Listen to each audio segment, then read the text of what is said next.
Aliens mockingly asked him to play the Xenotone. What he played left everyone in tears.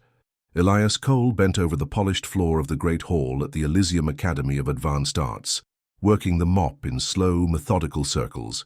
Sweat beaded on his forehead as he scrubbed at a particularly stubborn stain left by some careless alien student.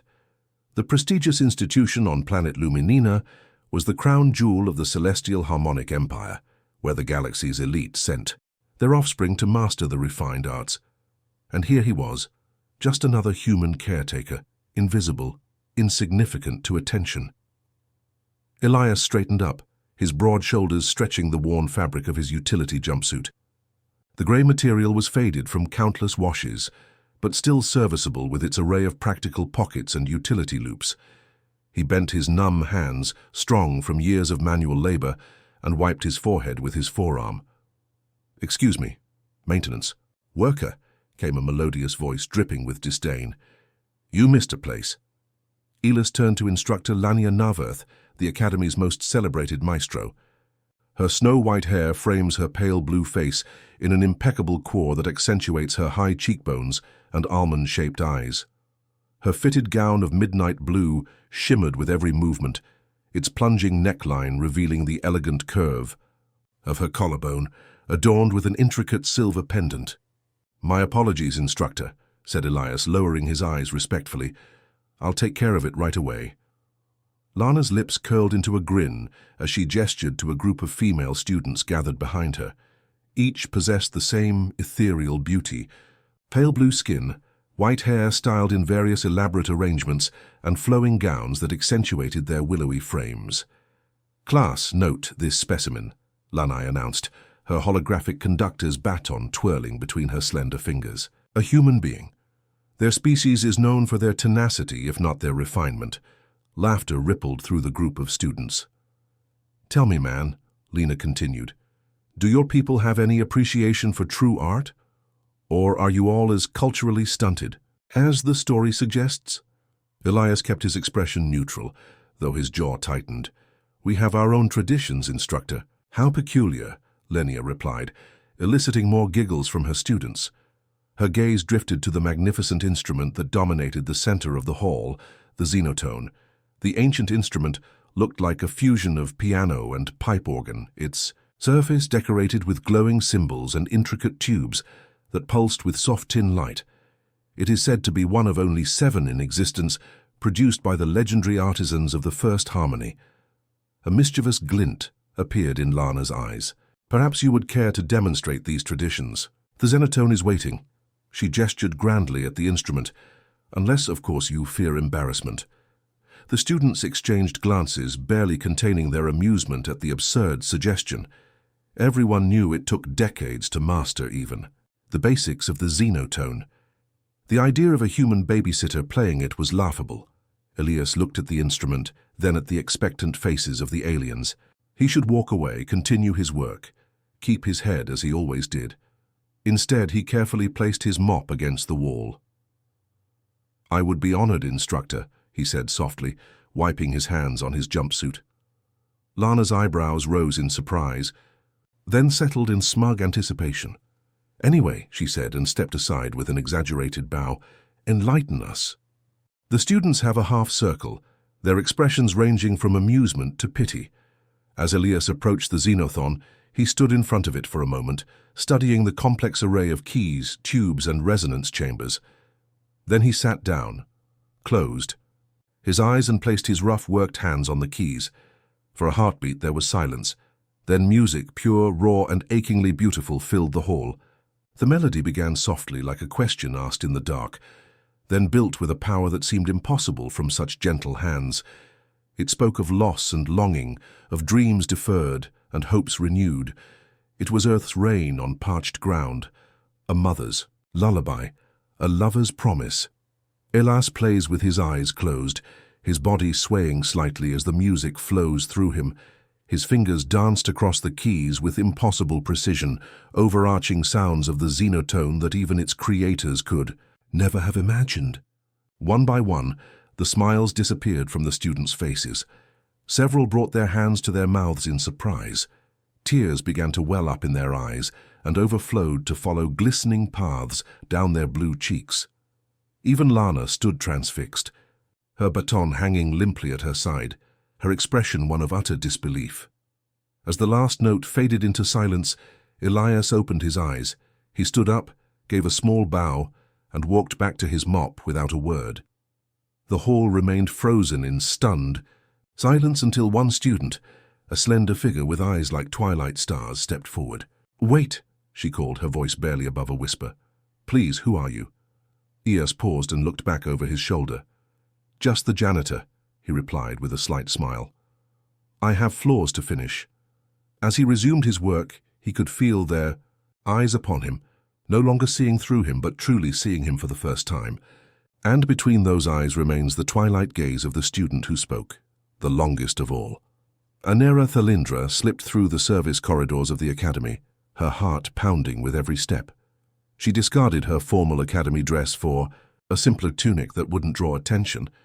Although nothing could really hide her bright blue skin and striking white hair, she tucked a stray lock behind her ear and gestured to the delicate silver earring that marked her as a daughter of House Talindra, one of the 12 noble houses of the heavenly harmonic realm. Her classmates would be scandalized if they knew she was stalking a human janitor, but the music pouring from his fingers awakened something in her, a longing she couldn't explain. The maintenance department was a maze of utilitarian corridors, a stark contrast to the ornate architecture of the academy. Anera hesitated at an intersection and then caught the faint sound of a melody drifting from the left corridor. She followed it to a small cove where Elias was sitting on an upturned bucket. His eyes closed, fingers dancing over a simple hand instrument. Nothing like the big Xenotones, just a worn metal contraption with buttons in a small bellows. An earth harmonica, he said without opening his eyes, not quite as impressive as your Xenotone. Anera stepped forward, no longer trying to hide her presence. "I think it's beautiful." Elias opened his eyes, his expression guarded. "Can I help you with something?" "Miss Anarendra." She moved closer, studying him with undisguised curiosity. "Where did you learn to play like that? The Xenothon is considered impossible for non-Luminians to master." A small smile tugged at the corner of his mouth. "Maybe your people underestimate." "People?" A parent. She sat on a nearby crate and smoothed her tunic. "You're not just a housekeeper, are you?" "What makes you say that? Nobody plays with that kind of soul without training." "I studied at the Conservatory of Heavenly Harmony from a young age, and even our most gifted cannot evoke emotion like you." She leaned forward, her dusky eyes searching his face. "You're from Earth Conservatory of Forgotten Melodies, right?" Elias stiffens, his fingers tighten around the harmonica. "That place no longer exists." "Not officially," Anna whispered, "not since the Great Silence. But there are rumors. Rumors are dangerous things to pursue, especially for someone of your position." His gaze flickered to her earrings. "Is that why you're hiding here? Scrub floors instead of performing?" Elias put his harmonica in his pocket and stood. "I have to. Go back to work." Anera quickly stood up and caught his arm. The contact sent an unexpected jolt through her fingertips, a warmth spreading across her arm. Their eyes met, and for a moment neither of them moved. "I'm sorry," she said, releasing him. It was presumptuous. "It's okay." His voice got a little rough. "But you shouldn't be down here. If someone saw you—" "I don't care," interrupted Anna. "The way you played today made me feel things I never had before." She broke down, embarrassed by her own boldness. Elias studied her, his expression softening. "Music does that, breaks down barriers. Is that what they taught you at the conservatory?" A genuine smile spread across his face among others. Anera found herself returning his smile, attracted to the warmth in his eyes. "Will you tell me about it? About Earth's music?" "It is not a happy story. I still want to hear it." Elias hesitated and then pointed to a small door. "My quarters are not much, but at least we can talk in private." The maintenance quarters were modest indeed. A single room with a narrow bed, a small table with 2 chairs, and a few personal items neatly arranged on a shelf. A faded holograph showed a younger Elias standing with a group of people in formal dress, musical instruments in hand. The last graduating class, he explained, noticing her interest. In front of the band, Anera sat at the table while Elias prepared 2 cups of steaming liquid. "It's just tea," he assured her and put one in front of her. "Nothing fancy, thank you." She took a sip, surprised by the pleasant, earthy scent. Why was music banned on Earth? Elias sat across from her, his hands cradling his cup. "Not all music, just certain types, the kind that move people, change them." His eyes became far away. The United Earth government decided that emotional music was destabilizing, promoted individualism over collective harmony. "This is absurd," said Inera. "Music is the purest form of expression." Exactly why they feared. "Ted," he took a sip of his tea. "The conservatory went underground. We saved what we could until the raids." His jaw tightened. "I was out of the world when it happened. Came back to find everything gone." An era stretched across the table, her fingers brushing his. This time the push was stronger, a current of attraction could not deny. "I'm sorry," Elias looked at their hands and then slowly turned his palm up to meet hers. "Why are you really here in Athalindra?" Her breath caught as his thumb traced a gentle circle on her wrist. "Because when you played, I felt alive for the first time." She met his gaze directly, "And I want to feel that way again." The air between them seemed to thicken, charged with unspoken possibility. Elias leaned forward slightly, his eyes dropping to her lips. "It's complicated," he muttered. "I know." Anera moved closer, drawn by an instinct older than civilization. "I don't care." When their lips met, it was like a new melody started. Tentative at first, then billed with confidence and heat. His hand cupped her cheek, surprisingly gentle for someone so strong. Nera sighed against his mouth, her fingers running through his short hair. They parted breathlessly, foreheads touching. "We barely know each other," Elias whispered. Inera smiled. "Then we have to fix it, don't we?" 3 days passed in a whirlwind of stolen moments. Hanira would slip out of her dormitory after curfew and navigate the service corridors with increasing confidence until she reached Elias's quarters. Every night until dawn, they talked more closely about Earth, about music, about the suffocating conventions of the heavenly harmonic realm, and every night their bodies drew closer, the attraction between them building like a crescendo in a masterful composition. On the 4th night, Elias led her to a hidden panel in his quarters wall. His fingers traced a pattern, and the panel slid open to reveal a small cove with a metal casing. "What I'm going to show you," he said in a low voice, "could get us both in serious trouble." Anna's twilight eyes widened. "The archives?" Elias nodded and took out the case with reverent hands. "Not all of them, just what I could save." He placed it on the table between them. Earth's musical heritage, the real heritage, not the sanitized versions your empire allows. Our history says Earth music was primitive, simplistic. Anera's fingers hovered over the matter. Elias smiled, a hint of pride in his expression. "Judge for yourself." He opened the case to reveal rows of small data crystals, each marked with an elegant script. 4,000 years man musical evolution, from ancient tribal rhythms to the last compositions, before the banner randomly chose a crystal. "May I?" Elias took it from her and examined the label. "Bach." "Good choice." He put it in a small player disguised as a maintenance diagnostic tool. The room was filled with complex mathematical sound patterns that somehow conveyed deep emotion. Inera closed her eyes and let the unfamiliar music wash over her. "This is extraordinary," she whispered. "So structured yet so free." "That's humanity for you," says Elias as he watches her face. "We live in the tension between order and chaos." When the piece ended, Anera opened her eyes to find Elias staring at her with an intensity that took her breath away. "Play something else," she requested. "Something out of your time." He chose another crystal. It was put together by my mentor at the conservatory just before the raids. The music that emerged was haunting, raw emotion channeled through sophisticated harmonies. It spoke of loss, defiance, and an unbreakable spirit. Anera felt tears welling up in her eyes. "This is what they feared," Eli said softly. Music that makes you feel. Music that makes you question. It's beautiful, Anara whispered. She moved around the table to stand in front of him. You are beautiful. Their lips met with newfound urgency. Elias's strong hands slide around her waist and pull her closer as the music swells around them.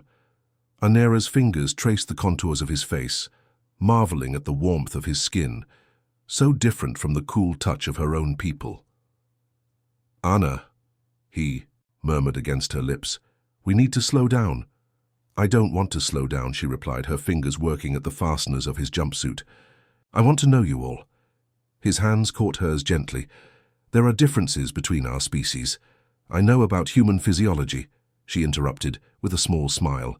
We do study comparative xenobiology. Elias laughed softly. I bet the textbooks don't cover everything.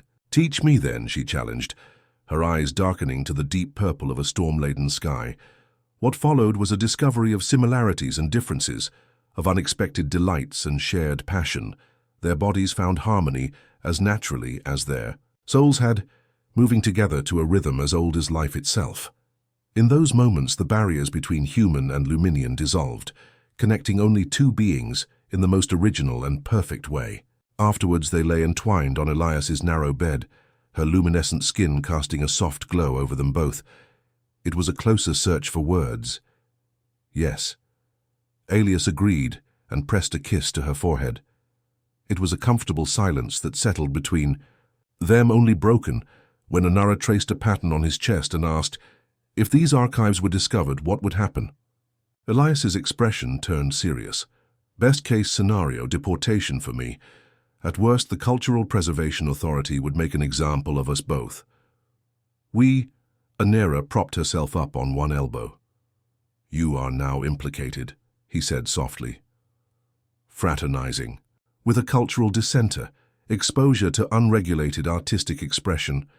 It's ridiculous, it's the rich, his fingers combed through her silk and white hair. They control art because they know its power. Real music, human music, it changes people. A sudden knock on the door made them both freeze. Maintenance worker Cole came a sharp, familiar voice. Open this door immediately. Instructor Lana, Anera whispered, panic flaring in her eyes. Elias moved quickly and helped Anera gather her clothes. The service tunnel, he whispered, pointing to another hidden panel.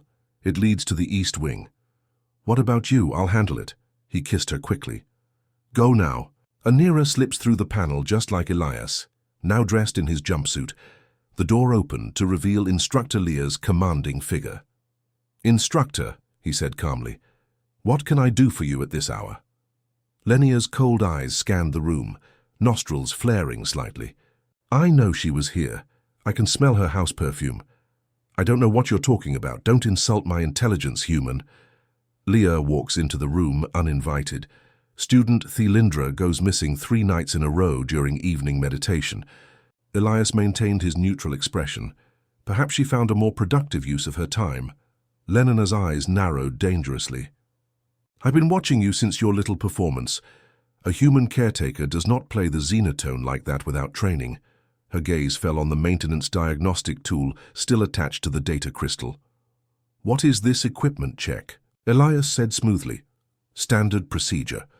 Lana's lips curled into a cold smile. I have a proposal to you, maintenance worker Cole. Or should I say, Maestro Cole of Earth's infamous conservatory. Ilas stiffens. What do you want? The Imperial Conservatory is hosting a special concert for the Emperor himself next week. You will act. And if I refuse, then I report student Theindra for fraternizing with a human and you for possessing what I suspect are illegal cultural artifacts. Her smile widened. Her family would be ruined. And you? Well, the Cultural Preservation Authority is not known for its gentle methods. Elias's jaw tightened. What will I have to play? Approved compositions, of course. Emotionally regulated, technically perfect pieces that celebrate the glory of the Empire. Lenia moves to the door. You have until tomorrow to decide. Choose wisely. After she leaves, Elias slumps against the wall, his mind racing. The archives had to be moved. Anna had to be protected. And somehow he had to find a way to turn Lana's trap into an opportunity. Because if there was one thing people excelled at, it was turning impossible situations to their advantage. "You can't be serious," Anara whispered, her twilight eyes wide, with disbelief. They met in the Academy's Arboretum, a neutral place where a student and maintenance worker were likely to cross paths. "Are you actually going to perform for the Emperor?" Elias leans against a luminescent tree trunk, its bioluminescent leaves casting mottled blue patterns across his face. "Do I have a choice?" Lanaya made it clear what happens if I refuse. There is always a choice. Anna looked around to make sure they were alone before walking closer. "And there is something I must tell you." The intensity in her voice made Elias stand up. "What is it?" "My family, Huistendra. We are not what you think." She lowered her voice further. "For 3 generations we have been part of the Resonance movement." "The what?" "A secret society of Luminian nobles who believe that the Empire's artistic restrictions are destroying our cultural soul." A flush of excitement colors her cheeks. "My grandfather was one of the founders. We have collected and preserved unregulated art from across the galaxy, including Earth." Elias stared at her. "Are you telling me your family are cultural revolutionaries?" "We prefer conservationists," she said with a small smile. "But yes, and you just gave us the perfect opportunity." "How so?" "The Emperor rarely attends public functions. The entire Imperial Court will be there along with representatives from all 12 noble houses." Her eyes sparkled with possibility. "If you were to play something unexpected, I'd be arrested before I finished the first bar," countered Elias. "Not if you had protection." Hanahra took his hands in hers. "My father is Lord Talindra. He commands the Emperor's personal guard." Elias whistled low. "It's convenient. That's why our family survived despite our activities." She squeezed his hands. "Vader searched for a way to demonstrate the power of unlimited art directly to the Emperor. This concert could be it. You want me to risk everything in the hope that your father can stop the Cultural Preservation Authority from making me disappear?" Elias asked in disbelief. "I want you to trust me," Anara replied, her gaze unwavering, "as if I trusted you." The memory of their night together hung between them, the vulnerability they shared, the obstacles they crossed. Elias felt his resistance, weakening. "I have to meet your father first," he finally said. Anna's face lit up.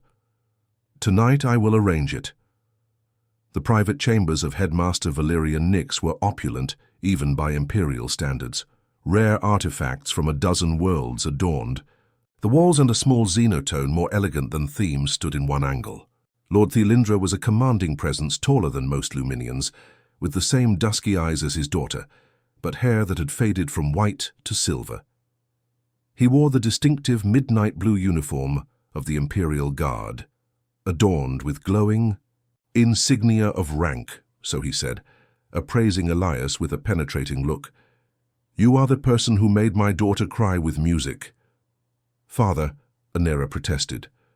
Lord Talindra raised a hand. "That was a compliment, daughter." He slowly surrounded Elias.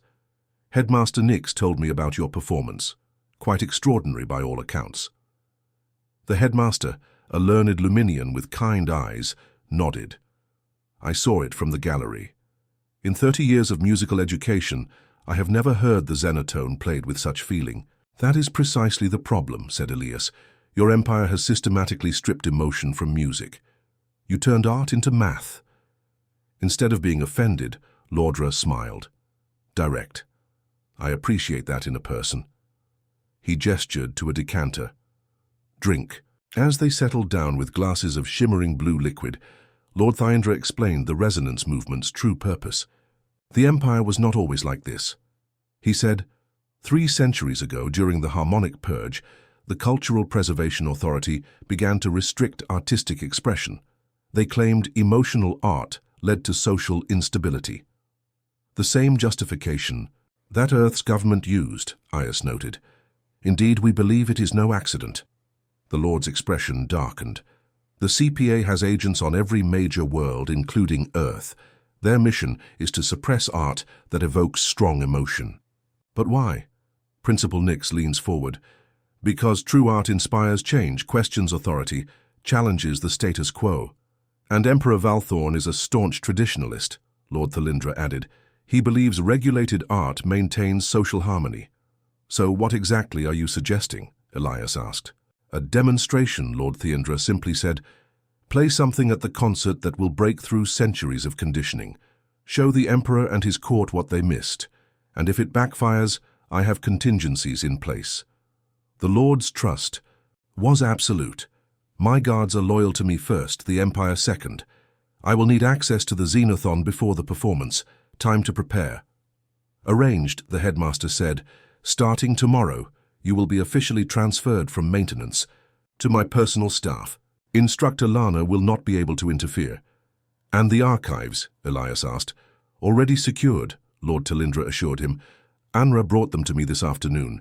They are now in our family vault, the one place the CPA cannot search, without an imperial order. Felt a weight lift off his shoulders.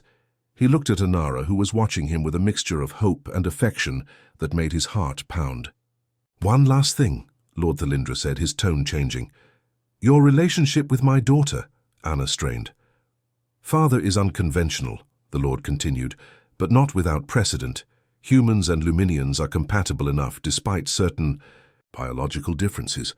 Elias almost choked on his drink. What concerns me, Lord Thalindra continued, seemingly oblivious to Elias's discomfort, is whether your intentions extend beyond the physical.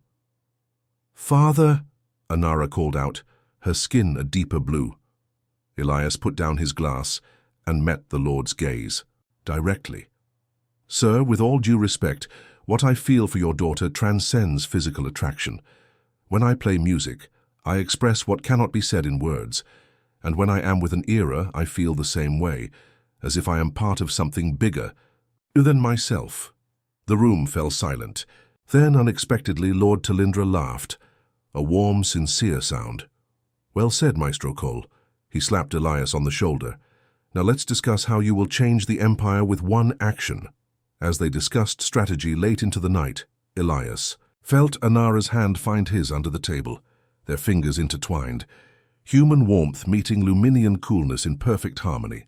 For the first time since the raids, Elias allowed himself to hope, not just for himself and Anara, but for a future where music, real, emotional, transformative music, could flow freely again.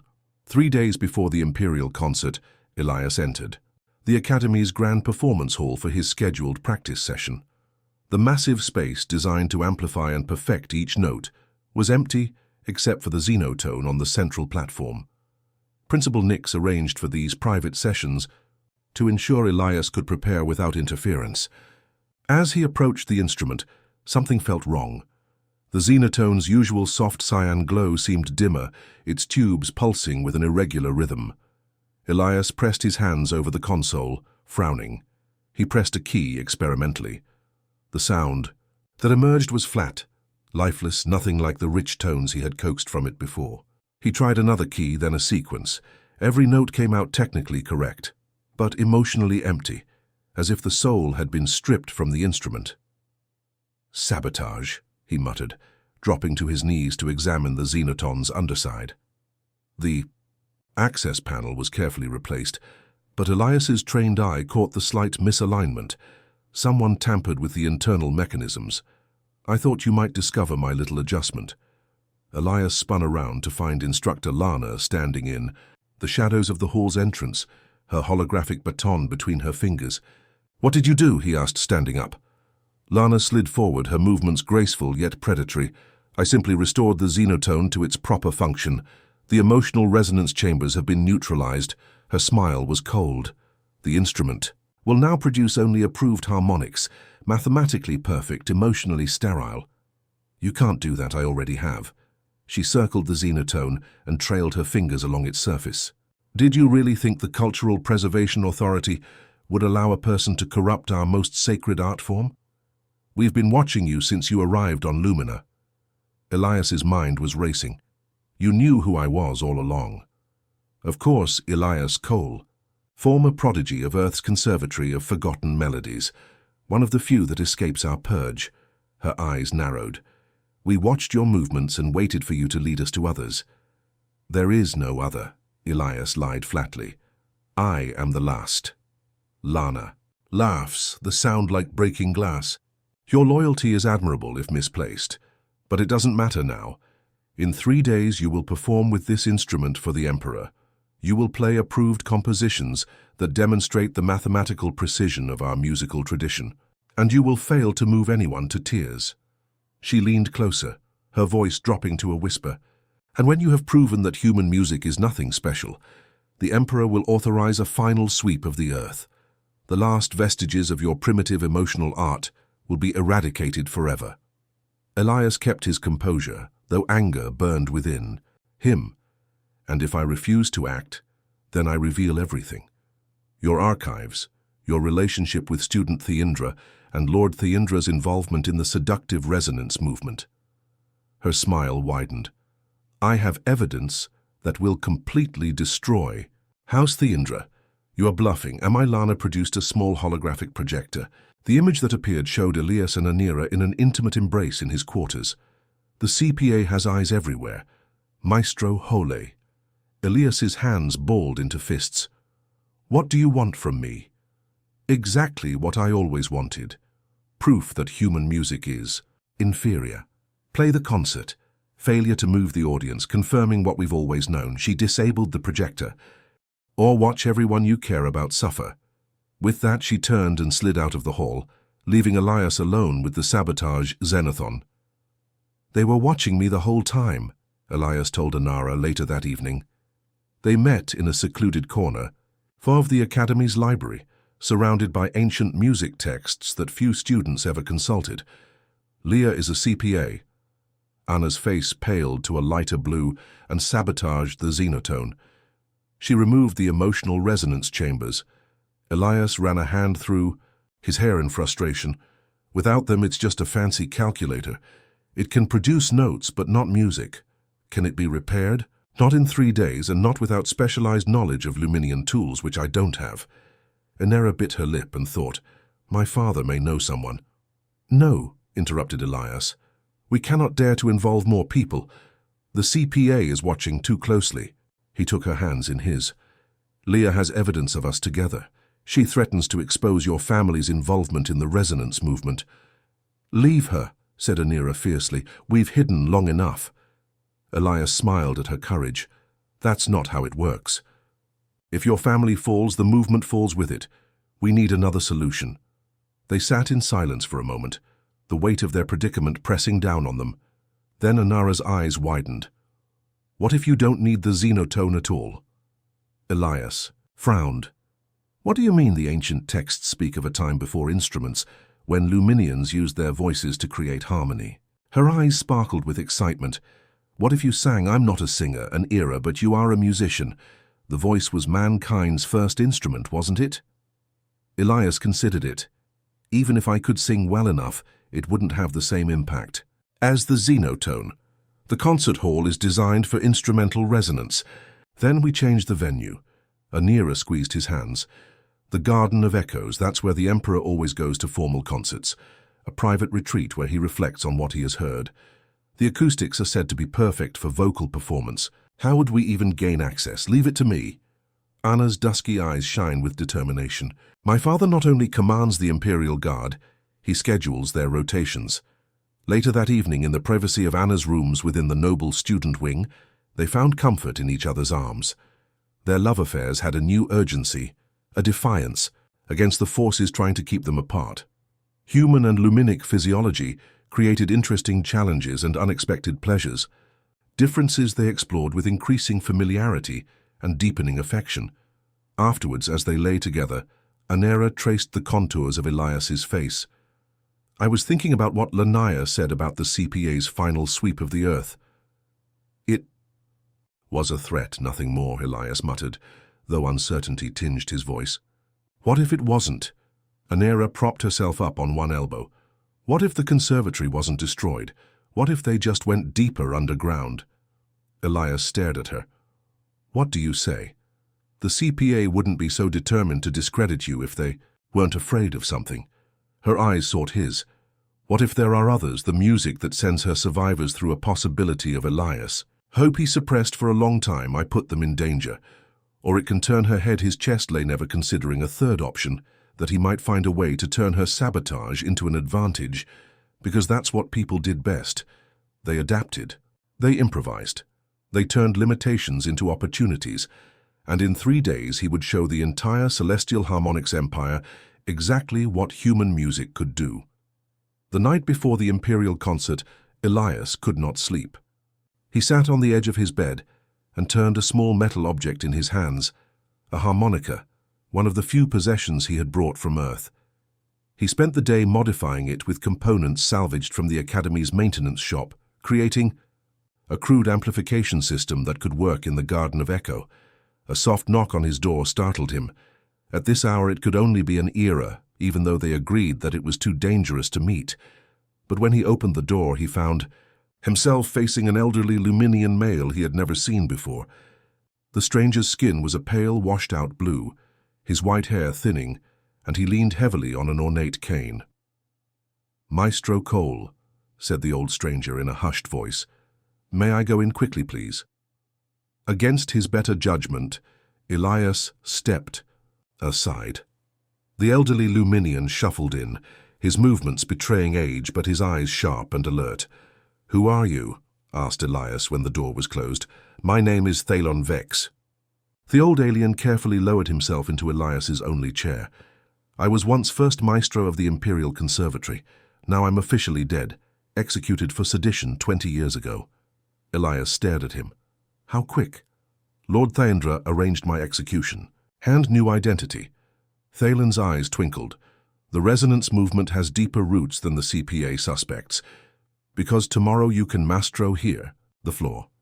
And I believe I can help." Thalon pulled into his robes and pulled back a small old book bound in what appeared to be actual paper, a rarity in the digital age. This text contains knowledge that has been forbidden for centuries. The true history of the Xenotone. Elias respectfully accepted the book. "What am I looking at?" "The Xenotone was not created by Luminians," Thalon said, his voice dropping to a whisper.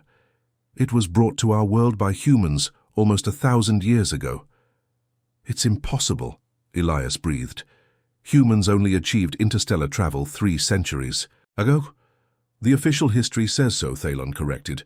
"But there were earlier contacts, explorers, adventurers. One such person brought an instrument from Earth called an organ. Our ancestors were so moved by the sound that they captured the man and forced him to teach them his secrets." Elias carefully opened the book. Inside were diagrams of the Xenotone's internal workings next to what appeared to be a much older Earth PE organ.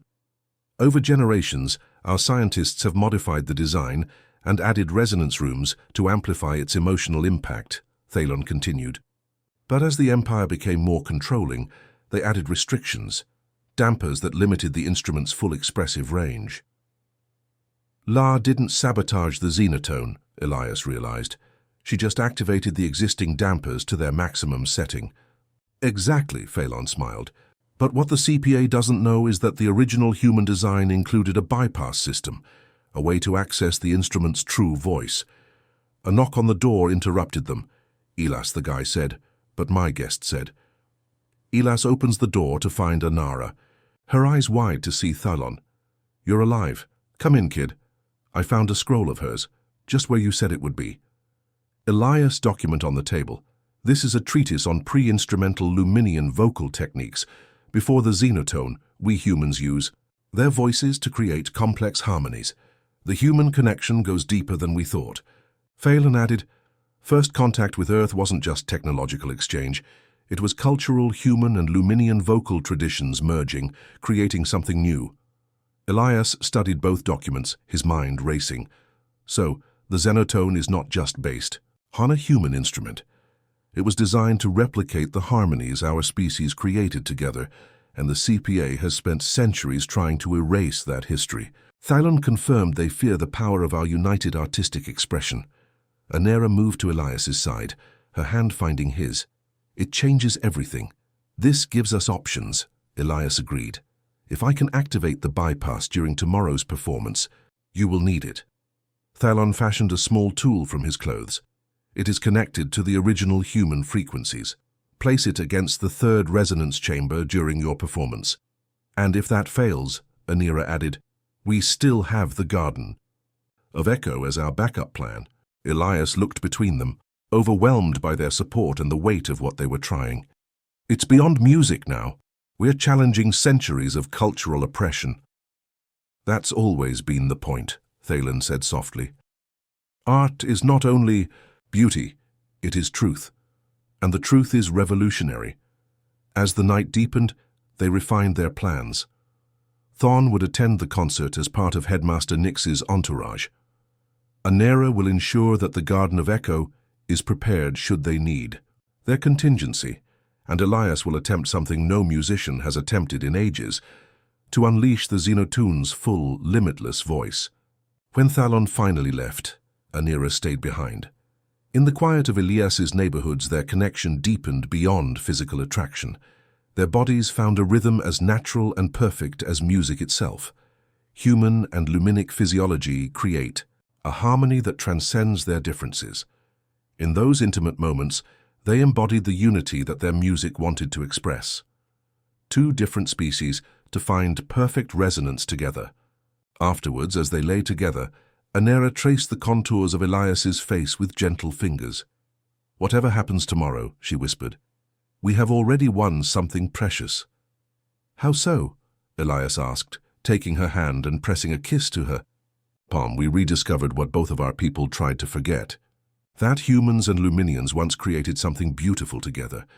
Her twilight eyes hold his, and we can do it again. Elias smiled and pulled her closer. It is worth fighting for. Worth dying for. She solemnly agreed. Let's aim for life. Elias countered with a rising smile. I have plans for us that require us to live. Anara laughed softly, the sound like music in the dark. Tell me about these plans, as Elias described a future where their music and their love could flourish openly. None of them spoke of the dangers that await them. For this one night, they allowed themselves to hope without reservation, to dream without fear. Tomorrow would bring its challenges. The Xenotone was waiting, the Emperor would watch, and the Cultural Preservation Authority would be ready to pounce at the first sign of rebellion. But tonight, in each other's arms, a human and a Luminian had already achieved the harmony their worlds had forgotten was possible. The Imperial Concert Hall sparkled with opulence, its soaring architecture designed to intimidate as much as inspire. Luminescent crystals hovered near the vaulted ceiling, casting prismatic light over the assembled dignitaries. The 12 noble houses occupied the front rows, their members dressed respectfully in formal attire, displaying their house colors and insignia. Elias stood backstage, adjusting the formal black tunic that Principal Nix had provided, a far cry from his janitor's jumpsuit. His fingers kept returning to the small bypass tool hidden in his sleeve. Anara's voice came nervously from behind him. He turned to find her dressed in the formal regalia of House Talindra, a flowing dress of midnight blue with silver accents that made her dusky eyes look even more striking. Horrified, he admitted with a small smile. You look beautiful. She stepped closer and straightened his collar. Remember, my father's guards are positioned throughout the hall. If the CPA is trying something, I know. He caught her hand and pressed it to his chest where his heart was racing. But once I start playing, none of that will matter. It will just be the music. Anra's eyes glistened with emotion. Show them what humanity can do. A buzzer sounded, indicating 5 minutes before the show. Elias leans forward and steals a quick kiss. For luck, he muttered. You won't need it, she whispered back, her confidence warming him. As Anara took her place, with her family, Elias peered through the curtain. Emperor Valthorn has arrived, a tall, imposing Luminian with elaborate silver decorations woven into his white hair. His face was impassive, as if emotion itself were beneath his station. Next to him was the Minister of Cultural Preservation, Lanaya's superior and the architect of artistic oppression throughout the Empire. Headmaster Nix appeared at Elias's side. It is time. Elias nodded and straightened his shoulders. Walking onto the dais, he saw Thalon Vex in the shadows of a private box and Lord Talindra standing at attention near the Emperor. Anera gave him a subtle nod from her seat. The Xenotone waited in the center of the stage, its dimmed glow, proof of Lania's sabotage. Elias bowed to the Emperor, then to the audience before sitting down at the instrument. He places his hands on the keys, feeling the cold, lifeless response of the sabotaged Xenotone. From the front row, Lana watched with barely concealed triumph. Elias began to play the approved composition, a technically perfect but emotionally sterile piece designed to exhibit mathematical precision over feeling. The notes sounded clear and correct, but hollow. As he played, he subtly maneuvered the bypass tool out of his sleeve. When he reached the composition's center, he pressed it against the third resonance chamber, as Thalon instructed. For a heartbeat, nothing happened. Then the Xenotone glow intensified, pulsing with renewed life. The tubes that were dull are now shown with vibrant cyan light. Elias felt the instrument awaken beneath his fingers, responding to his touch with newfound sensitivity. Without hesitation, he abandoned the approved composition and began a piece of his own creation, one that combined Earth's emotional depth with luminic harmonic structures. It started softly as a question, then built with gathering power. The melody spoke of loss and discovery, of barriers broken and connections forged. It was the story of humanity and Luminians, of their forgotten shared history, of the beauty they once created together and could create again. In the audience, gas gave way to silence, then to something more profound, a collective holding of breath as the music washed over them, bypassing centuries of conditioning. Elias looked up to see Emperor Valthorn leaning forward, his motionless mass sliding. The old ruler's eyes widened, and his hand gripped the armrest of his throne. Then, impossibly, a single tear traced a path down the Emperor's blue cheek. Throughout the hall, similar reactions spread like ripples in a pond. Nobles who had never shown public emotion wept openly. Even the Minister of Cultural Preservation looked surprised, his expression one of bewildered wonder. Only Lana remained, untouched, her face contorted with anger like she realized what was happening. She stood up from her seat and motioned to black uniformed CPA agents positioned in the hall. Elias saw the movement but did not stop playing. The music has taken on a life of its own that now flows through him rather than from him. As the CPA agents began to move towards the stage, Lord Helindra gave a subtle hand signal. Imperial guards smoothly intercepted the agents and blocked their path without obvious confrontation. The music reached its crescendo, a triumphant affirmation of possibility and hope. As the last notes echoed through the hall, Elias looked directly at the Emperor, whose face was now filled with tears. For a moment there was perfect silence. Then Emperor Valthor stood up. The entire assembly followed suit, unsure of what would follow. "I remember," the Emperor said, his voice clear despite its softness. "I remember when music made us feel." He turned to the Minister of Cultural Conservation. "How long have we denied ourselves this? How much have we lost?" Before the minister could react, Lana broke free from the guards and rushed to the stage. "It's a trick," she yelled. "Human manipulation." The Xenotone was tampered with. "The only tampering," came Theon Vex's voice as he stepped from the shadows of his box, "was done by your agency, Minister. For centuries of instruments and murmurs." Swept by the crowd as they recognized the presumably executed first maestro, continued, with gesture to Elias, "has the full voice of an instrument that was itself a gift from the earth 1,000 years ago. Musical tradition, we can provide evidence that humans and Luminians once created art together before the cultural preservation. Authority rewrote our history." Something of the earth. Elias nodded and began a simple human folk melody, one that has survived centuries because of its pure emotional resonance. The sweet, uncomplicated tune filled the hall. Its simplicity makes the emotional impact all the more powerful. When he had finished, the Emperor was silent for a long moment. Then he turned to the minister. "The Cultural Conservation Authority is hereby dissolved," he declared. "His archives will be opened, his secrets exposed." Lania lunged forward in a last desperate attempt to reach Elias, but was stopped by Imperial guards. "Your Majesty," she protested. "Without regulation, art will lead to chaos. For revolution, perhaps we need a revolution," the Emperor replied calmly. One of heart and mind, he motioned to Elias. This person showed us what we had forgotten. I want to remember more. In the days that followed, the Empire underwent a transformation. The Emperor issued a decree to establish a new academy of unrestricted arts with Elias Cole and Anera Thaindra as his first co-directors. Paulin Vex was officially resurrected and appointed Imperial Advisor on Cultural Heritage. The archives of the defunct CPA revealed the extent of their manipulation not only on Lumina, but across dozens of worlds, including Earth. The United Earth. Government's ban on emotional music was exposed as foreign interference, leading to its repeal. 1 month after the concert, Elias and Anara stood on the balcony of their new quarters in the Imperial City, watching the twin moons rise over the towers of the Academy. "I received a transmission from Earth today," Elias said, his arm around Anara's waist. "The conservatory is reopening. They invited us to the ceremony." Anara leaned into his embrace. "Shall we go?" "I thought we might." He turned to her and took both her hands in his. "But first I thought we could formalize our arrangement." Her dusky eyes twinkled. "Do you propose a human-Luminian partnership contract?" "I propose marriage," Elias explained with a smile. "The human way, though, we can do both." Anira's luminescent skin glowed brighter with joy. "Yes," she simply said, "to both." As they sealed their deal with a kiss, the sounds of music floated up from the city below. Luminic and human melodies intertwining in new harmonies, creating something that neither culture could produce alone.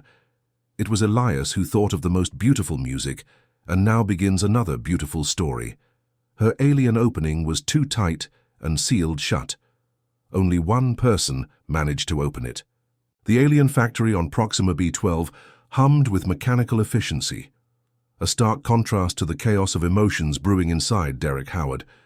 As chief technician, he was tasked with orienting the new employee, a responsibility that should have fallen to his supervisor, Commander Richards. But the old man conveniently disappeared on an urgent inspection, leaving Derek to deal with the newcomer. "Just bloody perfect," he muttered, running a hand through his dark blonde hair as he checked his reflection in the polished surface of a dormant mounting unit.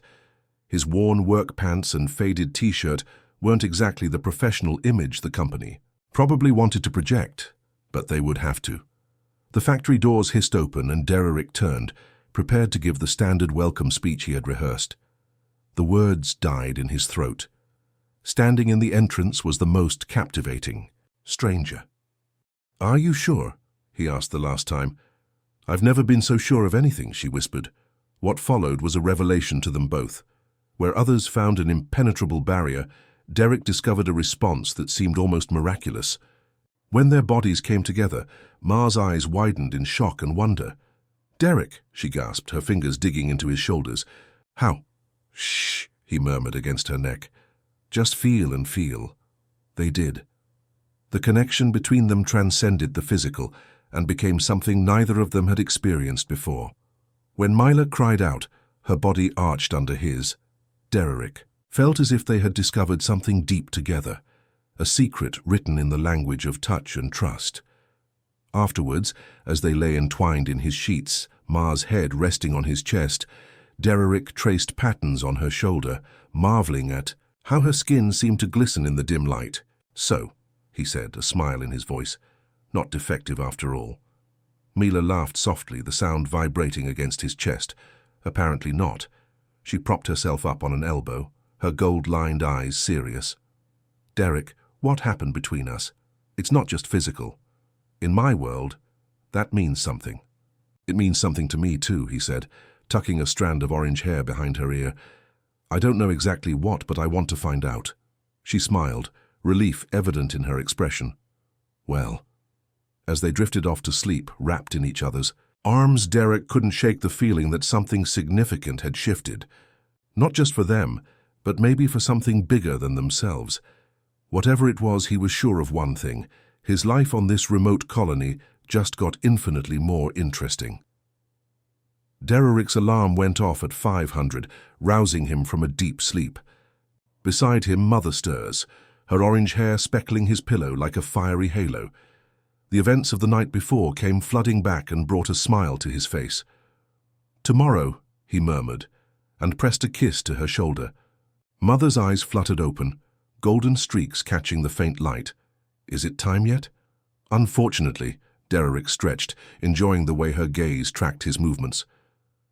Early shift today. She propped herself up on one elbow, the sheet, sliding off to reveal her pale green skin. I should go back to my quarters to get dressed, or Derek suggested with a grin. You could borrow something from me, and we could have breakfast before we go in. The smile that lit up her face was answer enough. 20 minutes later, they walked to the factory. Colony was just awake, the artificial dawn over the streets. Mila began, her voice soft. What happened between we, his fingers through her human, could... She stayed behind, her skin darkened with a blush. Break the seal, Derek replied, shaking her hand. So yes, it is unprecedented. If my people knew they had what? Come after me with pitchforks, he was joking.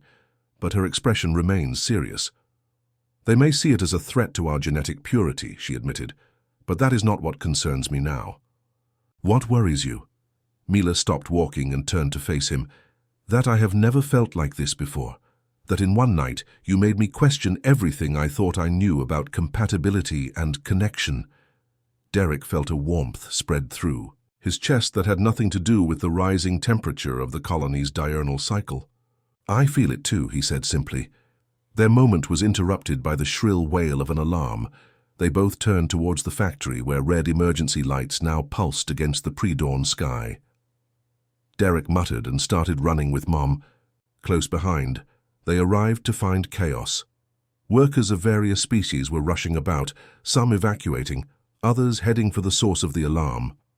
Commander Richard stood at the entrance, barking orders into a comm unit. Howard, he bellowed when he spotted Derek. Thank the stars. We have a critical failure in the primary cooling system. The whole damn place is going to melt if we don't stabilize it.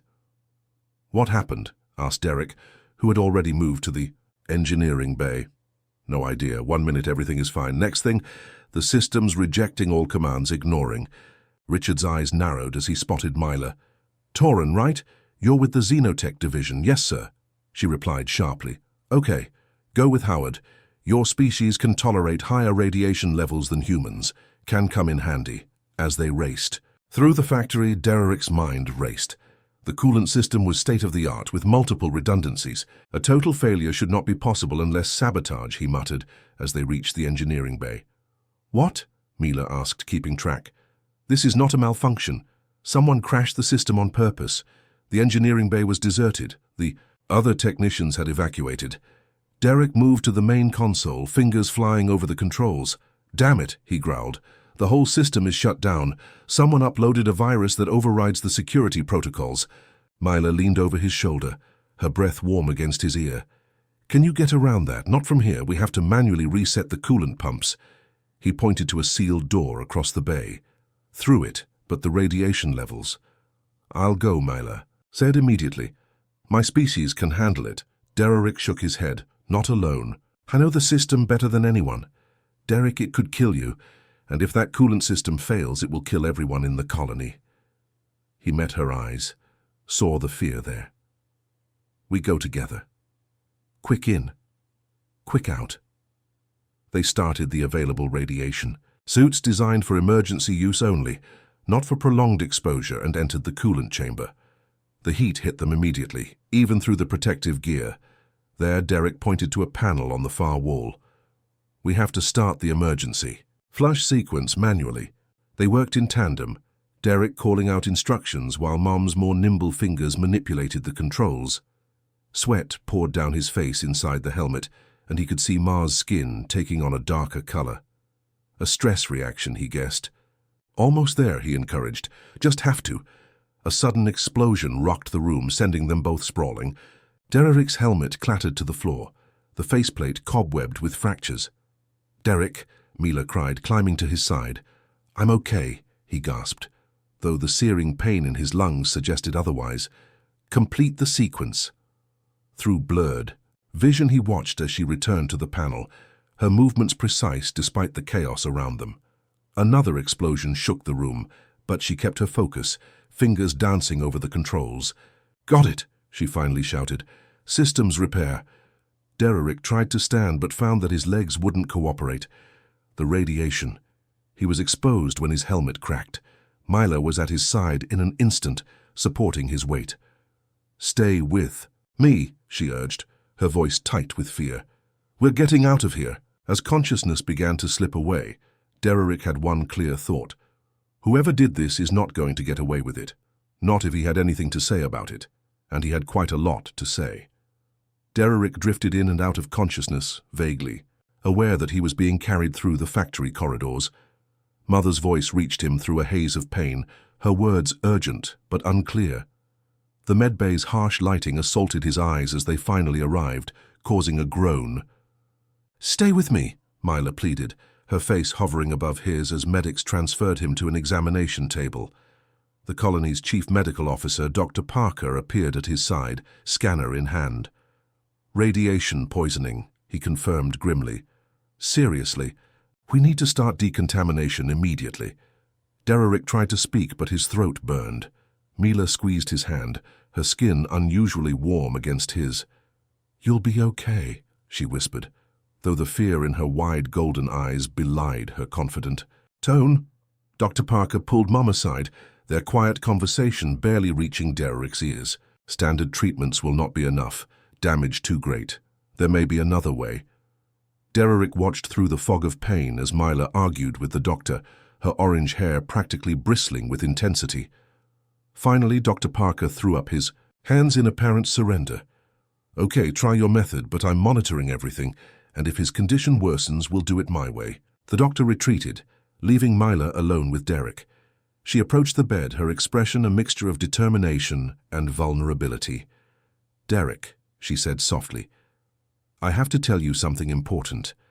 My people have healing abilities that activate. After." She looked around and lowered her voice. "After we have intimate ties. This is why our reproductive organs are sealed, to ensure that we only share this power with our true match." Derrick managed a weak smile. "So, I'm your true match, huh?" "It appears so." Her answering smile was shaky. "And now I might be able to help you, but it requires physical contact, skin to skin." Despite his condition, Derrick felt a flicker of interest. "Normally I'd be all for it, but I'm not exactly at my best right now." "Not that kind of contact," she explained, though her skin darkened with a blush. "I just need to establish a connection." With Dr. Parker observing from a discreet distance, Mother placed her hands on Derrick's bare chest. She closed her eyes. Her breathing slowed as she concentrated. At first, nothing happened. Then Derrick felt it.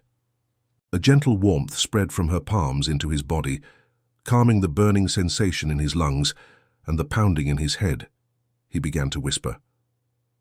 "It's unbelievable." Myla's face was a mask of concentration, beads of sweat falling on her forehead, surprised to find he had the power to do so. "Easy," he muttered, and led her to sit on the edge of the bed. "Are you okay?" She nodded weakly. "The healing takes a toll. I'll be fine after I rest." Dr. Parker approaches, scanner worried. His eyes widened as he checked the readings. "This is unprecedented. The radiation damage is reduced by almost 70%. How did you—" "It's a trait of my species," Mila interrupted, not meeting his eyes. "Nothing special." The doctor looked skeptical, but didn't press. "Well, whatever it is, it works. A few more sessions like this and you might make a full recovery, Howard." After Dr. As Parker left to attend to other patients, Derrick turned to Miller. "Nothing special, huh?" She sighed. "I couldn't tell him the truth. If word got back to my people that I had bonded with a human and shared our healing gift, they would be pissed. They would be terrified," she corrected. "Our healing ability is one of our most closely guarded secrets. This is why Elysium Prime remained independent despite pressure from greater galactic powers." Derrick absorbed this and understood the risk she took for him. "Thank you," he said simply. Mom's expression softened. "You would have done the same for me." Before they could continue, Commander Richards burst into the medical bay, his face red with anger. "Howard, okay, you're awake. We've identified the source of the sabotage." Derrick sat up, ignoring the lingering dizziness. "Who?" "Not who. What?" Proxima Dynamics, our corporate competitor. Richards pushed a data pad towards them. Security found their own virus signature in our systems. They try a force buyout by demonstrating our vulnerabilities. Derek scrolled through the data, his technician's mind quickly noticing inconsistencies. It doesn't make sense. The virus targeted specific subsystems in a pattern that suggests intimate knowledge of our operations. An outsider could not have known where to hit us. Richards frowned. What do you suggest? I suggest we have an insider, someone who feeds Proxima information. The commander's expression darkened. Find me proof, and I will personally throw the traitor out of an airlock. After Richard left, Derek turned to Miller. I have to get back to the engineering bay. There's something about this sabotage that doesn't add up. You're still recovering, she protested. I feel better than I have any right to, thanks to you. He took her hand, his thumb tracing circles on her palm. Besides, whoever did it tried to kill us. I don't let it slide. Mila studies him, something like admiration in her gaze. You people are remarkably resilient. Most species will only be focused on recovery after such trauma. Yeah, well, we're stubborn like that, Derek smiled. This is one of our better qualities. One of many, she agreed, leaning forward to plant a soft kiss on his lips. I'm beginning to understand why the universe finds your species so interesting. Derek deepened the kiss briefly before pulling back. Let's catch ourselves a saboteur. As they exited the medical bay, neither of them noticed the security camera panning to follow their movements, its feed sent to a location far beyond the colony's borders. The engineering bay was eerily quiet when Derek and Mom arrived. Most workers have been evacuated after the sabotage, leaving only essential personnel to monitor the newly stabilized systems. Where do we start? Mila asked, her orange hair tied up in a practical knot that somehow managed to look alluring despite its simplicity. Derek moved to a terminal, fingers flying over the interface. First, we located the virus's entry point. No. External systems should have direct access to our coolant controls. As he works, Mila watches, her gold-striped eyes scanning the bay. The healing session left her tired, but there was a new alertness to her posture that hadn't been there before. So you're staring, she remarked without turning around. Derek smiled, not bothering to deny it. Just appreciate the view. Focus on the sabotage, Howard, she chided, even as her skin darkened with a satisfied blush. I'm multitasking. He returned to the terminal, but the smile remained on his face. Do you have anything the virus was uploaded from, huh? It's strange. Mila moved to his side. What is it? According to the logs, the upload came from the executive offices, specifically from Director Nix's private terminal. The Elysian ambassador. Mila's voice rose in surprise. But why would he? A notification flashed on the screen, interrupting her. Derek tapped it, revealing a message marked as urgent. It's from Dr. Parker, he said, as he scanned the contents. He wants to see us right away. Say it's about your healing abilities. Mila's face squared to a lighter shade of green. He promised discretion. Maybe he found something in my test results, Derek suggested, though uneasiness settled in his stomach. They made their way to the medical bay, both in thought. The corridors seemed unusually empty, the normal bustle of the factory replaced by an oppressive silence. Dr. Parker waited for them, his normally calm demeanor replaced by nervous energy. He ushered them into his private office and checked the hallway before sealing the door.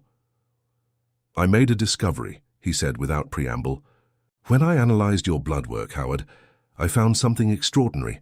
The radiation damage wasn't just reduced. It was actively repaired at the cellular level through compounds I'd never seen before.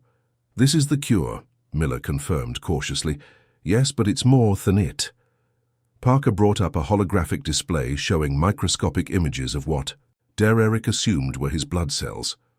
These compounds not only heal the damage, they improve your cellular structure, make it more resilient. Derek exchanged a glance with Mila. Is this normal?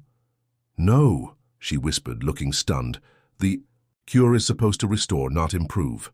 I believe it's the result of cross-species compatibility, Parker continued. Your human physiology reacts to a wound healing in unexpected ways. Why are you telling us this? Derek asked, suspicion growing. Parker lowered his voice. Because I'm not the only one who noticed. I detected unauthorized access to your medical files happening this morning in the interests of the two of you. Mila demanded that I trace back access to a diplomatic channel, specifically to Elysium Prime's embassy in a chair, her face a mask of shock. My government is spying on me. It's getting worse, Parker said grimly. I have a friend in communication. There was unusual chatter. A diplomatic vessel from Elysium Prime entered orbit 2 hours ago. Unscheduled. Dererick felt a chill. The sabotage. It wasn't Proxima Dynamics at all, was it? I don't think so, Parker agreed. I think someone wanted to test your abilities, Howard. And now they know about your connection to Mila. A heavy silence fell over the room as the implications sunk in. We have to leave, Derek finally said. If they're monitoring the medical files, they know I'm recovering too quickly. They'll come get us. Where will we go? Mila asked, her voice small. Before Derek could answer, an alarm sounded throughout. The facility. Red emergency lights began to pulse and a computerized voice announced, "Security breach in sectors 3, 4, and 7. All personnel implement lockdown procedures." Parker's community was buzzing, he replied, his expression growing more worried as he listened. "Understand. We are safe here." He turned to Dererick and Mom. Armed. Intruders entered the facility. They wear a thin diplomatic badge but move like military units. "They are here for us," says Mila, and stands up. For me, Dererick's mind was racing. "Dr. Parker, is there another way out of the medical bay?"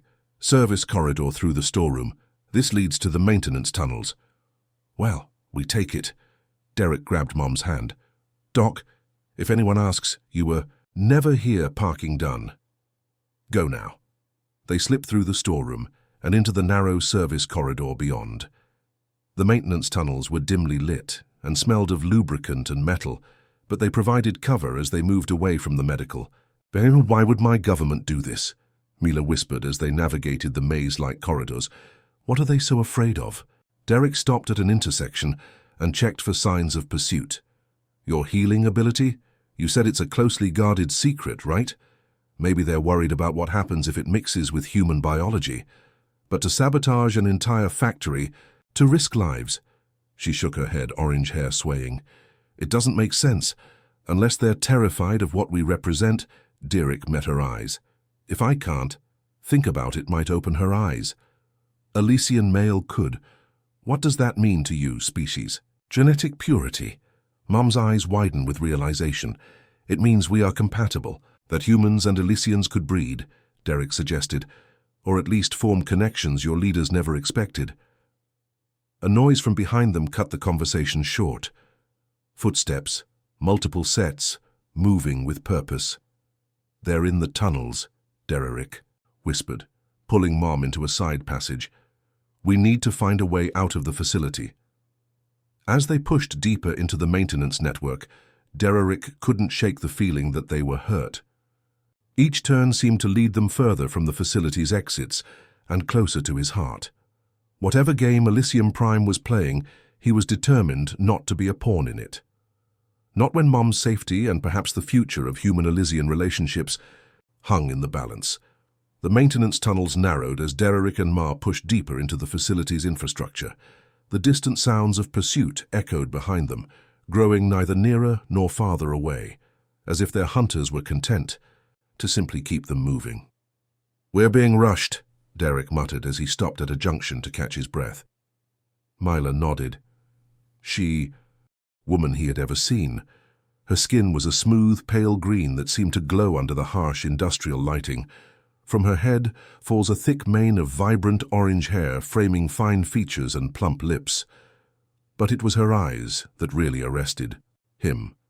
Large, expressive, with fine golden stripes that caught the light like precious metal. Hello," she said, her voice melodious with an accent he couldn't quite place. "I'm Mila Taryn. I've been told to report to Commander Richards." Derek cleared his throat, suddenly aware that he was staring. "He's unavailable.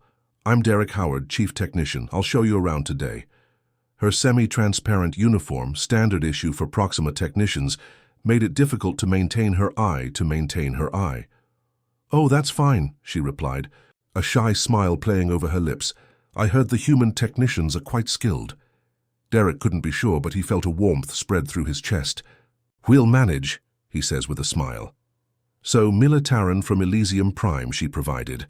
Although I had been studying the past few cycles at various stations, Derek nodded and motioned for her to follow him to the correct factory. Well, welcome to the whole side of the galaxy. Not much to see on Proxima B12 except rocks, more rocks in this factory.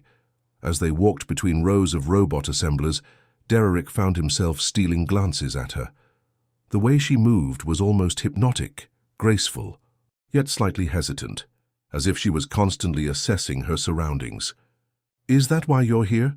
Myla asked suddenly. "Because there is nothing to see." Derek laughed. "No, I'm here because the pay is good and the company doesn't ask too many questions about my background." And what background could it be? Her golden striped eyes gleamed with curiosity. "Let's just say the Earth and I have fallen out a bit," he replied with a wink. "Nothing criminal, just creative differences with authority." Their tour continued, professional explanations gradually giving way to casual conversation. Derek found himself attracted to her intelligence and the way she took a genuine interest in his explanations of the factory systems. Towards the end of the shift, as the artificial lighting dimmed to mimic evening, Derek found himself reluctant to end their time together. "So," he said, leaning against a workstation, "have you tried any of the local food?" Mila shook her head, orange lock rocking. "I just arrived yesterday. My quarters still have empty storage units." "There's this street vendor in the colony center," Derek said, surprising himself with his boldness, "making these incredible fusion dumplings, part Earth kitchen, part lead. Want to grab some? Consider it part of your orientation." Her lips parted, slightly, and for a moment she smiled and parted for a moment. "Like thinking of a star to watch the fire, I really want it," she said softly. Colony's evening air carried a metallic tinge as they walked side by side through streets lit by bioluminescent lamps. The conversation flowed easily between them, decisive, hand now and then brushing hands. "So you're telling me," said Derek between bites of his dumpling, "that you've never seen a real ocean?" Mila shook her head and munched on her own food. "Elysium Prime is mostly desert and mountains. We have small seas, but nothing like the vast oceans of Earth. Man, you're missing out. There is nothing like standing on a beach, feeling the waves, crashing against your feet, salt spray in your face." "That sounds wonderful," she said, her voice tinkling with longing. "Maybe one day I will visit Earth." "If you do, I know all the best places," Derek replied, assuming they let me back in, of course. They walked on, the colony's artificial night cycle creating a surprisingly romantic atmosphere. Derek moved closer to her, their shoulders occasionally touching. "It was unexpected," Myla admitted as they approached the residential sector. "I was nervous about my first day, but you made it quite fun," smiled Derek. "Just domy job to keep the new recruits happy." "Is this how you welcome all new employees?" she asked, a teasing note in her voice. "Only the particularly beautiful," he replied before he could stop himself. Instead of taking offense, Ma's light green skin darkened slightly. A blush, he realized. The sight encouraged him. "My place is not far," he said, gesturing to a nearby building. "If you want to continue the evening." The change was immediate. Mila's posture stiffened, her eyes widened with what looked like panic. Derek dropped back immediately. "Just for drinks," he quickly explained, "no pressure." She looked down, her orange hair falling forward to partially hide her face. "It's not that I don't want to," she said quietly. "It's just there's something you need to know." Derek waited, giving her space to continue. "My species, we have a certain physiological difference," she began, her voice barely audible. "My reproductive organ is hermetically sealed. Even males of my own species could not open it." She looked up, her gold-lined eyes meeting his with a mixture of embarrassment and resignation, as if expecting rejection. Derek considered this for a moment, then smiled softly. "It doesn't have to be a problem," he said. "And even if nothing happens, we can still enjoy each other's company." Relief washed over her features. "You're not disappointed, Mila," he said, taking her hand. I've learned that the best experiences in life are the unexpected. Besides, I've been told I'm pretty good with my hands." Her laugh, clear and genuine, echoed down the quiet street as they turned toward the outbuilding. "I think I'm going with me," he trusts. "Derek said he'd enjoy working with me," replied with a flat pleasure. The Pleasure's apartment was a testament to practical minimalism, a vintage earth poster of the Pacific Ocean, a small collection of mechanical curiosities arranged on a shelf.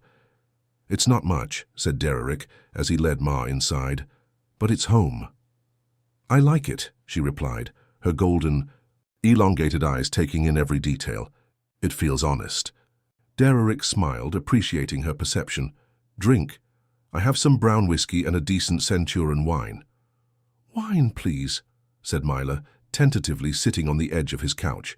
Her fingers traced the fabric, and Derek couldn't help but notice how her pale green skin contrasted beautifully against the dark fabric. As he poured their drinks, he caught her studying him, her gaze lingering on his shoulders and arms, the attention sending a pleasant warmth through him.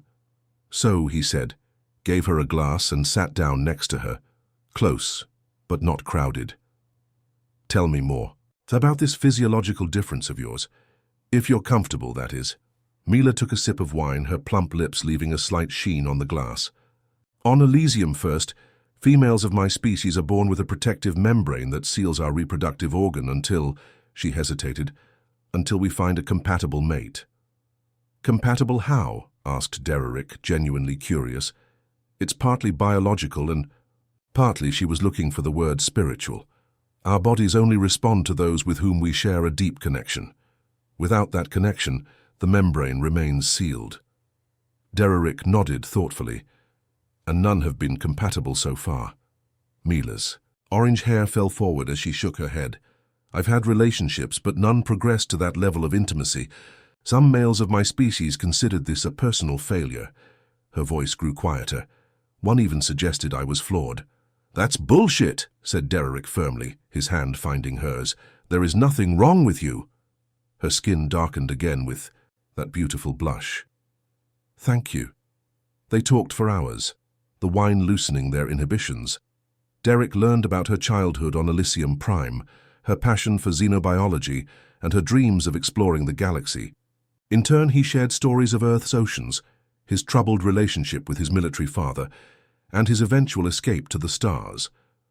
As the night progressed, they drew closer, the space between them shrinking with each shared laugh and lingering glance. When Derek's hand brushed a strand of orange hair from her face, Mila leaned into his touch, her eyes closing briefly. "I should probably go," she whispered, though she made no move to leave.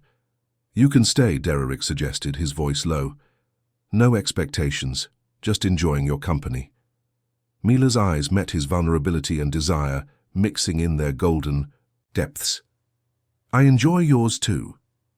When their lips finally met, it was soft, a question rather than a demand. Mila's lips were softer than he had imagined, warm and sweet with wine. She responded hesitantly at first, then with growing confidence, her hands finding their way to his chest. Derek pulled back slightly and searched her face. "Is it okay?" "More than okay," she breathed. And this time she began the kiss, pressing closer. What began as preliminary exploration soon deepened into something more urgent. Derek's hands traced the curves of her body through the semi-transparent uniform, while Ma's fingers tangled in his hair and pulled him closer. Careful to move, giving her every opportunity to pace, Mila began. Standing nervously beside his bedclothes are gradually discarded. Derek took his time exploring her body with reverential hands and lips, learning what made her gasp and tremble. Her skin tasting slightly sweet like honeysuckle, and her arousal seeming to grow with trust and anticipation, never leaving his. Orange hair wet with sweat. "But where? And why don't we just catch?" Before Derek could answer, a panel in the wall next to them slid open. They both jumped back. Derek instinctively positions himself between Ma and the potential threat. Quickly, a muffled voice came from the darkness beyond. "Inside before they track you down here." Derek hesitated, weighing their options. The footsteps behind them grew louder and louder. "We don't have much choice," Mila whispered as her hand found his. With a nod, Derrick led them through the opening. The panel closed behind them, plunging them into momentary darkness before soft blue lights activated along the floor. They were in a narrow corridor that looked like some sort of emergency access route. Before them was Director Nix himself, the Alien ambassador, whose terminal was the source of the sabotage. Tall and imposing, with the same light green skin. As Mother, but with extensive facial markings indicating his high status, he regarded them with an unreadable expression. "Director," Derrick said carefully, still positioned protective of Mother. "Interesting place for a diplomatic meeting." "Indeed, Mr. Howard," Nix's voice was deep and melodious, typical of male Elysians. "Although I assure you, my intentions are not what you might suspect. Your terminal was the source of the sabotage, Ma accused. You put the entire facility at risk." Nix's expression tightened. "A regrettable necessity. I had to create a situation that would reveal your compatibility." His eyes moved between them. "I had to be sure before I acted." "How acted?" Derrick demanded. "Against those who would see your bond destroyed." Nix motions for them to follow. "Come on, we're running out of time."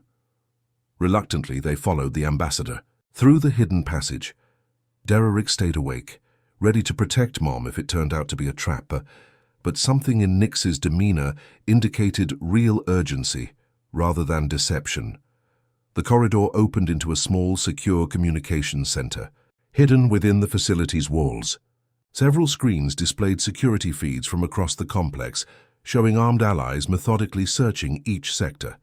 "The Purity faction," Nix explained, indicating the intruders.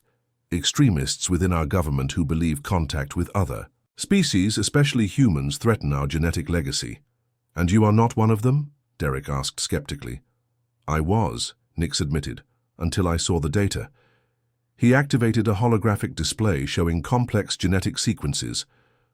"This is what happens when human and Elec DNA combine. Not dilution as the purest fear, but enhancement."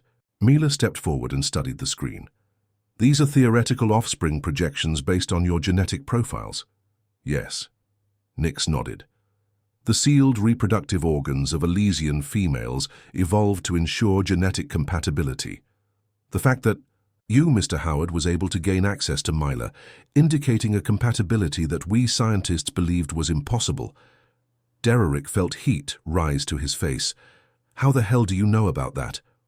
"The cure," Mila realized, her skin darkening with embarrassment. "When I healed you, it left biochemical markers that could only be present if we were intimate." "Exactly," Nix confirmed, "and those markers revealed something extraordinary. The potential offspring of human Elysian unions would possess enhanced strength, intelligence, and most significantly enhanced healing abilities, threatening the purest control." Derrick concluded, pieces falling into place.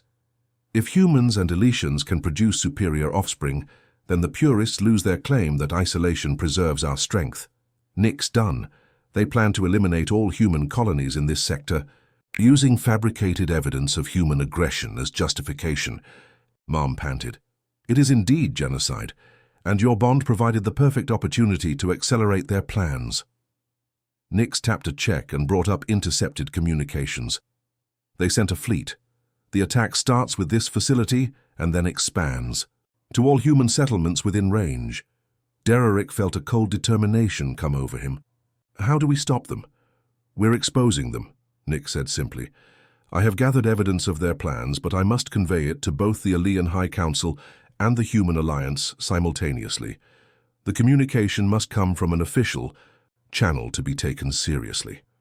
"Your office," Mila suggested, currently surrounded by purist agents. Nix grimly confirmed. "I cannot achieve this without being captured or killed."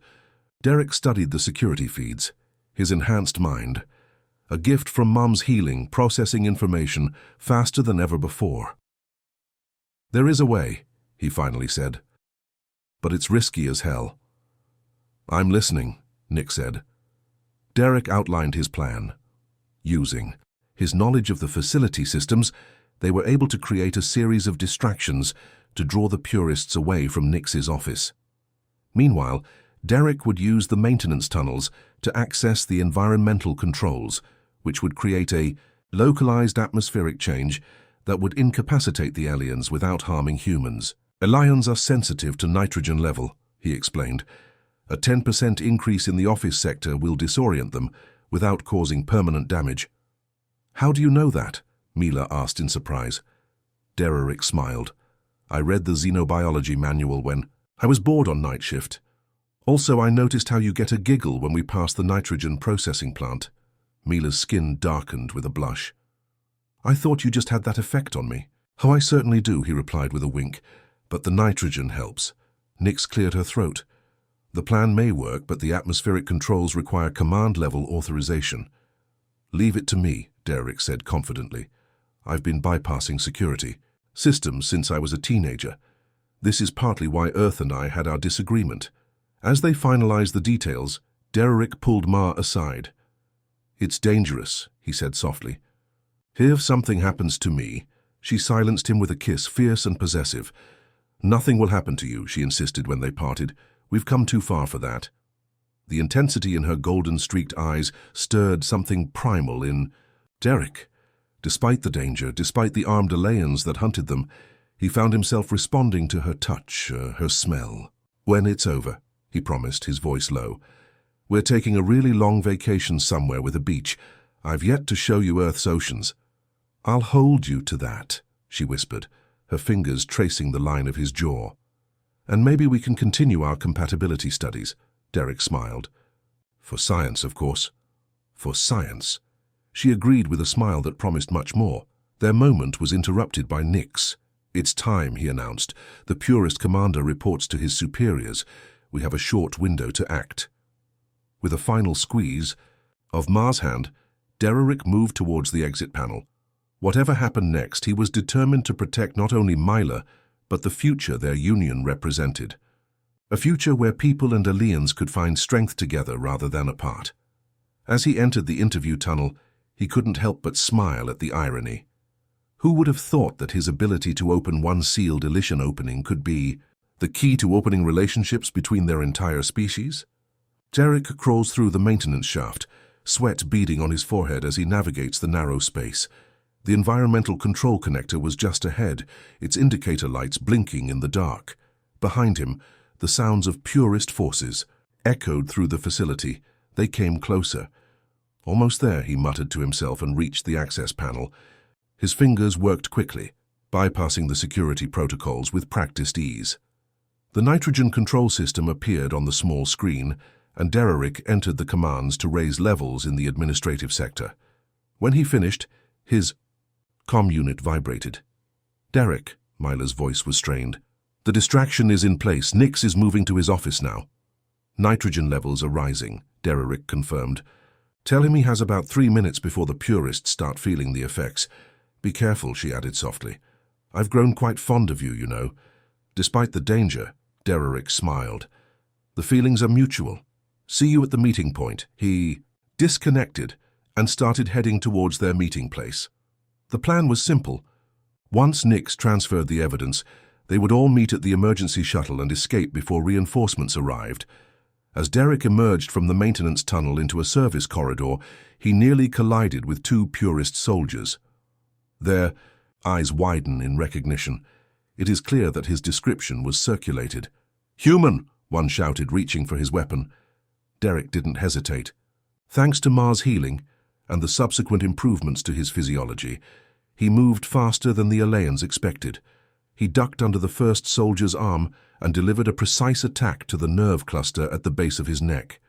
A vulnerability he learned about from those late-night xenobiology manuals. The second soldier managed to draw his weapon, but Dererick was already within his grasp. A quick twist and the weapon clattered to the floor. The alien stared in shock as Dererick subdued him with minimal effort. "Sorry about that," Dererick said, genuinely apologetic as he secured both unconscious soldiers with their own restraints, nothing personal. He continued to the rendezvous point and moved carefully through the corridors. The facility became eerily quiet, the calm before the storm. When he reached the small observation deck that served as their meeting point, Mila was already waiting, her orange hair a beacon in the dim light. She rushed to him and hugged him with surprising strength. It worked, she whispered against his chest. Nix relayed everything. Both the Alaean High Council and Human Alliance received the evidence. Derek held her tightly, relief washing over him. And the purists, disoriented by the nitrogen adjustment, just as you predicted, most were apprehended by facility security. She pulled back, her gold-striped eyes serious. But their fleet is still closing in. We may have 20 minutes before they're within range. Where is Nix? Here, the ambassador said as he entered the observation deck. He looked exhausted but triumphant. Both governments acknowledged receipt of the evidence. The Human Alliance is sending a defense fleet, and the Allelic High Council has ordered the purist vessels to stand down. Will they comply? Derek asked, skeptically. Nix's expression darkened. That remains to be seen.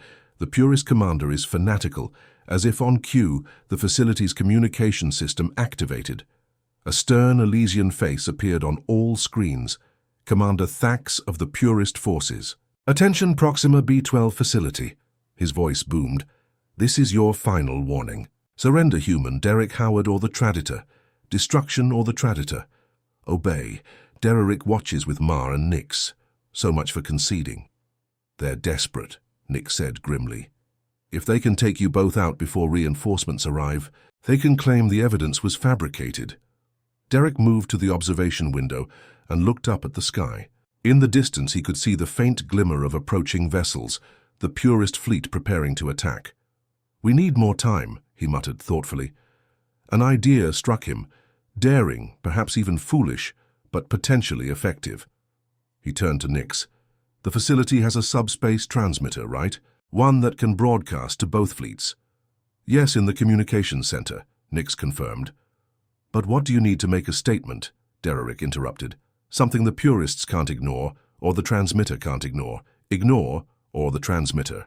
His side, the facility's communications officer, reluctantly granted them access after Nix's authorization in 3, 2, 1. The officer counted down. Derek took a deep breath and looked at the camera.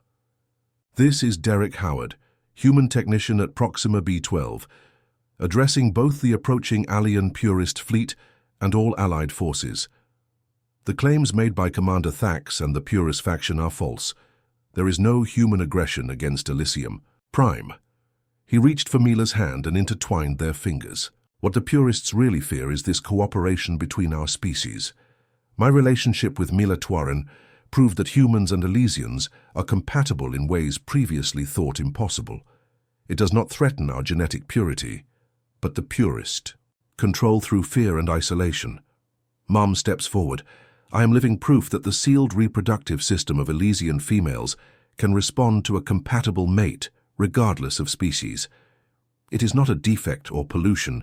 It is evolution that leads us to strength through diversity. Derek continued. We are sending out medical data that confirms that human-alien genetic compatibility results in enhanced abilities, not extinction. As the purists claim, the attack planned against human colonies is based on lies meant to preserve power, not protect the Elysian heritage. As he spoke, the facility sensors detected new vessels entering the system, Human Alliance ships arriving earlier than expect. On another screen, they could see the purist fleet hesitating, caught between their original plan and the unexpected, resistance. To Commander Thax, Derek concluded, his voice firm, Your deception is exposed. Now stand down or face the combined reaction of both our people. The broadcast ended, and for several tense moments they waited. Then the communications officer reported, The purist fleet breaks formation, there retreats. A cheer erupted from the staff gathered in the communications center. Derek pulled Mila into a hug. Relief and joy mingled as their lips met in a passionate kiss. You did it, she whispered when they finally broke apart. You saved us all. We did, he corrected, pressing his forehead against hers. Together. 3 months later, Derek stood on the shores of the Pacific Ocean and watched Mom experience waves for the first time. Her delighted laughter carried the sea breeze as she splashed. In the waves, orange hair glistening in the Earth's natural sunlight. After the incident at Proxima B12, they became reluctant celebrities, the human Elysian couple whose compatibility revealed a conspiracy and possibly changed the course of intercession relationships. The Elean High Council formally denounced the Purist faction, and preliminary discussions of a more comprehensive alliance with humanity began. Dereric and Myla were given extended leave, which they used to visit Earth. After all, Dereric promised her oceans. "It's even more magnificent than you described," cried Myla, waiting back at the beach. Her pale green skin glistened with sea ether, making her look like some mythical sea nymph. "Told you."